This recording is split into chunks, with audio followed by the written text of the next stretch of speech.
जय वाल्मीकि। संकट हो या जीवन का संघर्ष, थोड़ी सी परेशानी देते हैं, आदमी छटपटाता है, दुख महसूस करता है। मगर ये दोनों चीजें, संकट और जीवन का संघर्ष, ये जीवन में सिखाती बहुत कुछ है। और दूसरा, जो मोह दिया है ईश्वर ने, कहते हैं कि मोह फालतू चीज है। कई धर्मों में लोग मोह को विकार माना गया है। अगर आदमी का जीवन के प्रति मोह ना होता तो जीने के लिए संघर्ष भी नहीं करता। बच्चों के प्रति मोह ना होता तो सुबह कड़कती सर्दी में, आंधी में, तूफान में निकल के कमाने के लिए ना जाता। तो वो भी सिखाता है। आज भी एक संकट का समय, और संकट के समय में मैं खास बात कहने के लिए आज उपस्थित हुआ हूं कि दो तरह के लोग हैं जो उस ईश्वर की सत्ता को कबूल नहीं करते। एक तो कबूल नहीं करते, एक खुद को ईश्वर घोषित करते हैं। वो जो कबूल नहीं करते वो है वैज्ञानिक। मगर जब से कोरोना आया है वो साइलेंट है, खामोश है। कहा करते थे, बड़े बड़े दावे करते थे कि कहां है ईश्वर, उसकी ताकत के बिना तो पत्ता नहीं हिल सकता। और आज देखो ईश्वर क्या हिल रहा है। आज सड़कें खामोश, गाड़ियां खड़ी हैं आपकी, रेल जो कभी नहीं खड़ी हुई वो रेल खड़ी है, हवाई जहाज रुके हुए हैं। कहां पत्ता हिल रहा है? उसकी रजा के बिना। और उसकी रजा, और देखिए उसकी रजा इसमें भी कि ये पाप इंसान ने किए थे तो सजा भी इंसान को दी है। ये कोरोना जीवों पे मार नहीं कर रहा, जीवों पे नहीं, किसी पशु पक्षी के ऊपर उसका कोई असर नहीं। इंसान ने जंगल जलाए, इंसान ने पहाड़ों को नंगा कर दिया, लकड़ी उतार के बेच दी, इंसान ने जहर नदियों में घोल दिया, किसानों ने खेतों में जहर घोल दिया, पीने का पानी जहरीला कर दिया। तो सजा भी तो इंसान ही भोग रहा है। एक दूसरा है जो खुद को, एक तो वैज्ञानिक जो खुदा को, ईश्वर को स्वीकार नहीं करता, मगर एक दूसरा वो जो बाबा बन के घूम रहे हैं, बड़े बड़े मठाधीश, पादरी, पंडित, मुल्ला, वो कभी कभी इस अवस्था में पहुंच जाते हैं कि ईश्वर की सत्ता को कबूल ही नहीं करते, खुद ही सारा कुछ हो जाते। कोई आशीर्वाद बांटता है, कोई धागा तवीज बांटता है, कोई राख बांट रहा है। वो कह रहे ये सारी ताकतें हैं, यही सारी चीजें हैं। मगर ईश्वर ने कहा पावर योग सिस्टम में कि दैव मूर्ख लोगों की कल्पना है। दैव मीन शक्ति है किसी तरह की, किसी देवी देवता की कल्पना करना। खुदा की और इंसान के बीच की किसी भी शक्ति को मानना, उसको ईश्वर कहते हैं कि दैव मूर्ख लोगों कल्पना। दो ही ताकतें हैं, एक स्वयं ईश्वर और एक इंसान। ईश्वर ने बहुत कुछ बनाया कच्चे रूप में, इंसान ने उसको ढाल के बड़ी बिल्डिंगों के रूप में, अपने औजारों के रूप में उसको नया रूप दिया।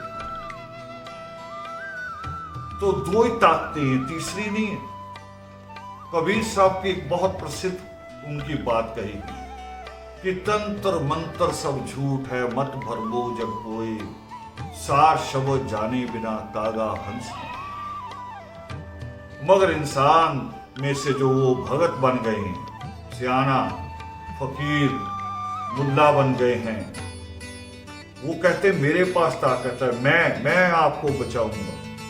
तो मुझे कहानी याद आई, एक दिन ढाबे के पास जाके खड़े हुए और एक फकीर आ गया भागा भागा। कह रहा भूखा हूं, फकीर हूं, खाना खिला दो, आशीर्वाद दूंगा, माला माल हो जाओगे।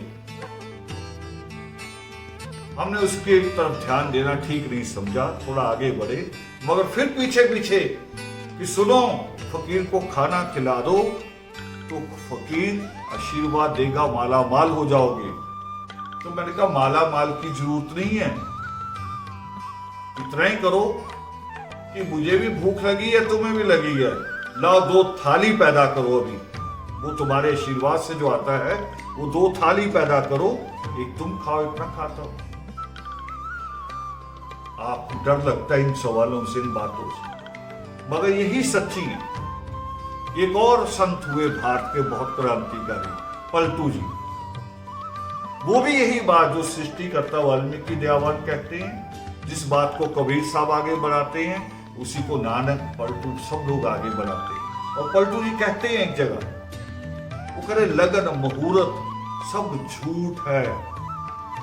लगन मुहूर्त यानी ये हम निकालते ना, शादियों का मुहूर्त निकलवा दो, डेट निकल आए, वो करे लगन मुहूर्त सब झूठ है और बिगाड़ है काम। भी इसको निकालोगे तो काम बिगड़ते हैं, इससे काम बनता नहीं है।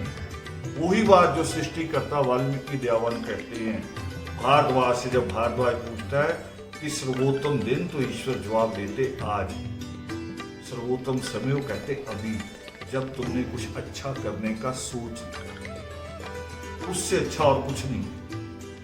तो अभी भी बहुत सारे लोग होंगे आपके आसपास जो आपको ऐसी सलाहें दे रहे होंगे, कह रहे होंगे कि ये शक्तियां बचा देंगी। कोई शक्ति नहीं बचाएगी, वो ईश्वर स्वयं कृपा करेगा या इंसान मेहनत करेगा, पुरुषार्थ करेगा और अपने गुनाहों का पश्चाताप करेगा, तो इस बीमारी में से निकल आएगा, इस मुश्किल में से निकल आएगा। ये उस ईश्वर को याद करना पड़ता है, उसकी ताकत को, और जो उसने हमें ताकत दी है उसको, तो हम इस समस्या में से निकल सकते हैं। मगर धागा तभी से नहीं। कोई सोचे कि मेरे पास ताकत है, मैं ये सब कुछ कर दूंगा। वो जो पादरी कहते थे सभाओं में कि हाथ रख लो जहां जहां दर्द है, दूर कर देंगे। आज पादरियों के ही उस सुपर देश में 7 लाख लोग पीड़ित हैं। अमेरिका में पादरियों के ही उस देश में, इंग्लैंड में, वहां के प्रधानमंत्री, वहां का राजकुमार तक पीड़ित है। हाथ रख के ठीक करें। वहां से तो लेटर भी आया कि मुझे जो डॉक्टरों ने कहा मैंने वो माना। मैंने किसी पादरी का और किसी पीर फकीर की बात नहीं सुनी। तो हमने इस बात पे यकीन करना पड़ेगा कि एक सत्ता उस ईश्वर के पास है और कुछ चाबियां उसने हमें दी कि हम उससे रास्ता खोजें और आगे बढ़े। और मैं यही कहने के लिए कि जो बातें हमारे डॉक्टर कह रहे हैं, दूरी बना के रखने की, अपने आप को चेक करने की, हमें वो करने की जरूरत है। और एक खास अपील इसलिए कर रहा हूं, मेरे पास बहुत सारे मैसेज हैं। थोड़े दिनों बाद मेरा जन्मदिन है, तो मेरी आप सबसे अपील भी है, एक तरह से जो मुझे कुछ मानते हैं, जो प्यार करते हैं, उनके लिए एक हुक्म भी है कि कोई किसी तरह का अपने घर में भी, अकेले घर में बैठ के भी कोई केक जैसी रस्म नहीं करेगा। दुनिया इस वक्त मर रही है। बहुत सारे लोग 100-100, 200-200, अमेरिका में 4000 लोग एक ही दिन में, 4400 लोग एक ही दिन में मृत्यु को प्राप्त, भारत में भी हो रहे, हमारे आसपास हो रहा है। और ऐसे में हम ऐसी रस्में करें तो ये मानवता के खिलाफ होगा। तो इन दोनों अपील के साथ कि ना किसी वहम में जाना है और ना अभी कोई सेलिब्रेशन करना है, ईश्वर को याद करना है, अच्छी किताबें पढ़नी है, बच्चों को समय देना है और रसोई के बहुत सारे काम भी सीख सकते हैं। जय वाल्मीकि।